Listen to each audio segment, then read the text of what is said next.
A world record attempt by El Garouj of Morocco in the all-blue strip.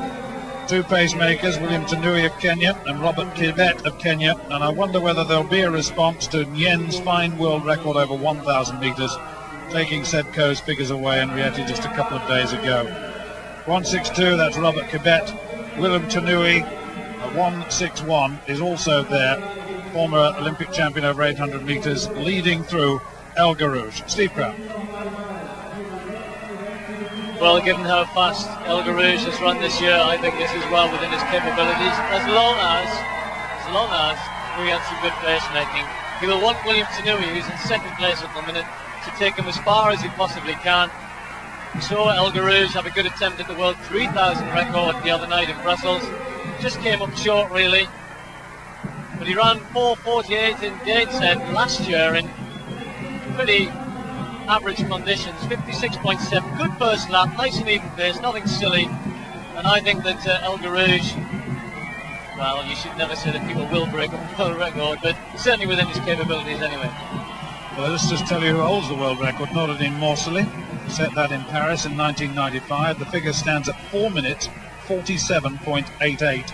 He's just inside on that first lap, the Morseli schedule, although on an even pace, probably just a little bit slower than that, but he is a class act. World record holder, the mile world record holder at 1,500 metres, sitting now in place behind the two pacemakers who've got to work very hard. They're looking to get him to 1,600 metres in 3:48, which would mean that he would have to run only under 59 for the last 400 metres to break the world record. So if he can get there, then clearly the world record is well within his sights.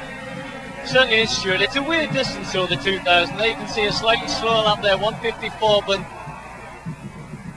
still good schedule there. It's ahead of what Morseli was running, but Morseli didn't really run an even pace for us. He ran 2:21 for his second 1,000. He really speeded up in the second half of the race, and I think El Garouj will want to run it differently.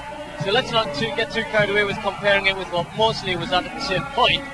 The key for him is to keep it even paced, and 1:54 is good. And now this is where William Tanui will earn his money. He really has to keep this pace going for at least another lap, preferably further.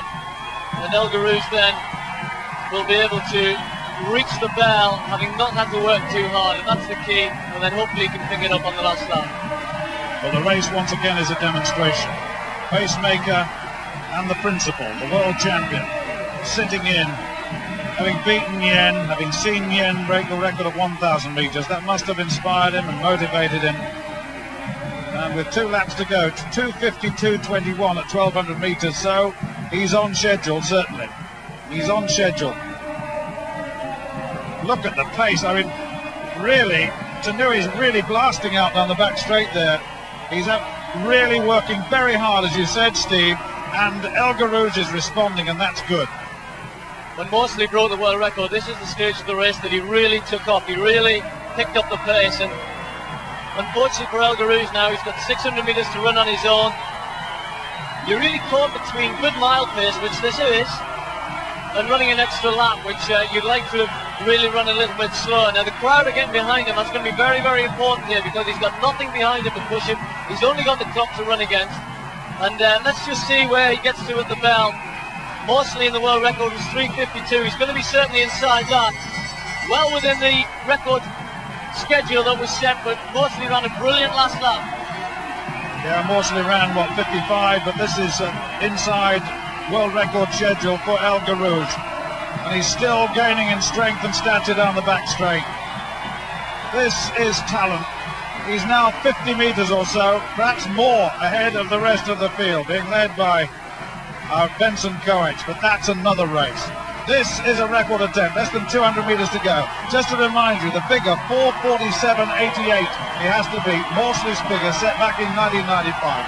This man has the talent, the world record holder at 1,500, world record holder at 1 mile. Now watch the clock count down. He's got about 60 metres to go, 47.88 to beat. He's powering his way to the line. It's a brilliant, brilliant run. And the world record has gone, 4:44.79, and that is a magnificent performance. 3 seconds or so inside the world record set by Morseli. And Steve, it was always on the cards, it really was. But once the pace had gone, He just kept a relentless pace himself, and really he deserved that. He was inside, just outside the 3:48 that he wanted, but that meant that that last 400 metres was well within his grasp. Well, he's just made a whole bunch of brilliant names over miling history look very, very ordinary. 4:44. That is incredible. You can imagine running a 3:44 mile, which only he and Yen, of course, have run faster than, and then running a 60-second lap on the back of that. That's the sort of thing you're talking about. Forget that time that's down there in the bottom caption. That's the organiser there, Rudy Taylor, but El Garouge is just, well, you know, words almost defy you, because he's just setting standards now that I don't think anyone for quite a while is going to get close to. Let's not forget, in the end, he broke the world record for 1,000 metres in Rieti on Sunday. But this night, once more, belongs to El Garouge. A brilliant performance over 5 laps.